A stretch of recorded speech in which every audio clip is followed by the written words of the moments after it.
When I was married, I was married to a very abusive man. And in that relationship, I was told that I was nothing. I was just a fat person. Nobody would love me. Nobody would have me. That when we would go out in public, he would even point out that people were staring at me because I was so ugly and so fat. And it would really affect me emotionally.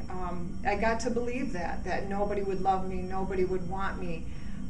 So when the time came that I got up enough courage to get out of that kind of relationship, I had a very low self-esteem. I felt like I was nothing.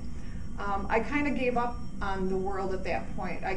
Well, maybe not the world, but I kind of gave up on having any kind of relationship except a relationship with my children. And I focused all my energies on raising happy, healthy children, making sure that they were learning all the right things, and not following in my footsteps.